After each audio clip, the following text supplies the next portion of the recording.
Ndabasuhuje mwese aho muherereye hirya no hino bakunda ubutumwa bwiza. Tugiye kwiga ku migisha y'umwuka yo muri Kristo, abera bose baherewe muri Kristo Yesu, dusanga mu rwandiko Pawulo yandikiye Abaefeso igice cya mbere, uhereye ku murongo wa mbere, muri aka gace turageza ku murongo wa 7. Tuhasanga imigisha y'uburyo butandukanye. Mbere y'uko twaborda iyo sije, reka tubanze twumva akaririmbo gato hano karirimbwe n'umuhanzi Nkomezi Prosper.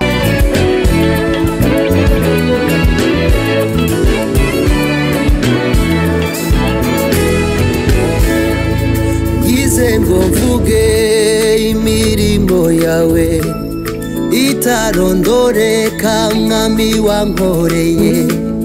Ngize ngo mvuge imirimo yawe itarondoreka, mwami wankoreye.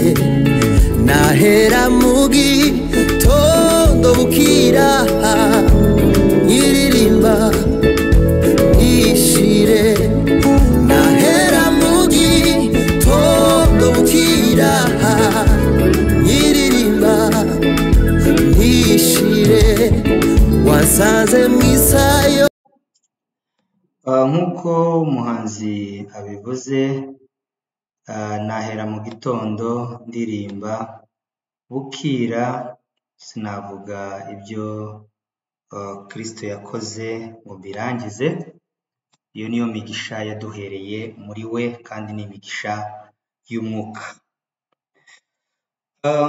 Dukomeje ku murongo wa mbere, turabona Pawulo wagizwe intumwa na Yesu Kristo nk'uko Imana yabishatse bivuye mu bushake bwayo. Yaranditse aravuga ati, ndabandikiye mwebwe abera bari muri Efeso bizera Yesu Kristo. Aha muri iki gice cya mbere, umurongo wa mbere, tuhasangamo ijambo abera. Abera ni abera kubera ko bizera Yesu Kristo. Yandikiye Abaefeso abita abera kubera ko bizera Yesu Kristo. Izo nizo keyword cyangwa se niyo magambo abiri y'ingenzi muri uyu murongo wa mbere, kuko Pawulo yari intumwa, yabaye intumwa bivuye mu bushake bw'Imana, yandikira Abaefeso nk'abera kubera ko bizeye Yesu Kristo. Kuva rero nawe niba wizera Yesu Kristo uri uwera. Arongera yandikira muri icyo gice umurongo wa 2, aravuga ngo ubuntu bube muri mwe, ubuntu bube muri mwe, muri mwebwe, n'amahoro biva ku Mana. Ubuntu n'amahoro biba mu bantu, biba mu bizera, ariko bivuye ku Mana Data wa twese no mu mwami wacu Yesu Kristo. Mu mwami wacu Yesu Kristo niho hava ubuntu tugirirwa, ndetse n'amahoro dufite niho bikomoka.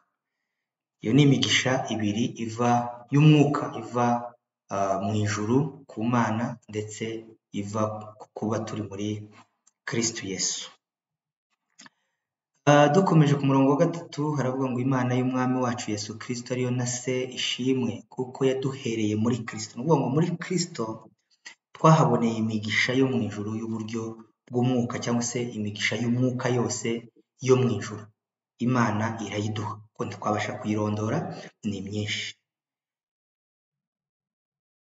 Ku murongo wa 4 hakatwereka yuko nk'uko yadutoranyije muri we. Muri Kristo yaradutoranyije, isi itararemwa, twatoranyirijwe muri Kristo isi itararemwa. Kubera iki? Kugira ngo tube abera tutariho umugayo imbere yayo. Icyatumye dutoranya isi itararemwa ikadutoranyiriza muri Kristo, kwari kugira ngo tube abera tutariho umugayo n'umwe imbere y'Imana. Turabera kuko tutariho umugayo, kandi ibyo ni umugambi w'Imana. Yadutoranyirije muri Yesu Kristo, muri we itoranya Kristo mbere isi itararemwa, kugira ngo tube bera tutariho umugayo imbere yayo. umurongo wa 5 ukavuga ngo nk'uko yagambiriye kera, uvuga ngo urumva ko ni mbere y'uko ifatiro zishirwaho, mbere y'uko isi iremwa, yagambiriye kuva kera kubw'urukundo rwayo. Icyabimuteye ni urukundo rwayo, kubera urukundo rw'Imana. Imana yagambiriye ko duhinduka abana bayo. Imana yagambiriye ko duhinduka abana bayo tubiheshejwe na Yesu Kristo, kubw'ineza y'ubushake bwayo, kubw'ineza y'ubushake bwayo. Imana yagambiriye ko tuzaba cyangwa se yagambiriye ko tuzahinduka abana bayo.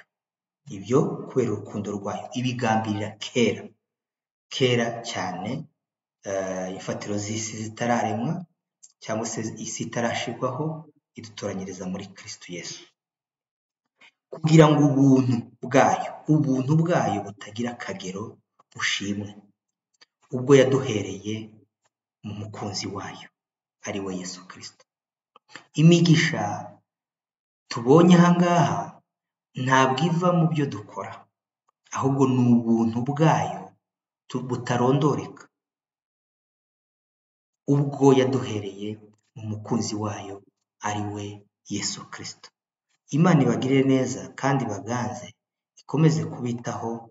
Murakoze cyane. Turi kumwe mu kindi gice tuvuga gukomera kw'Imana. Imana ibagirire neza.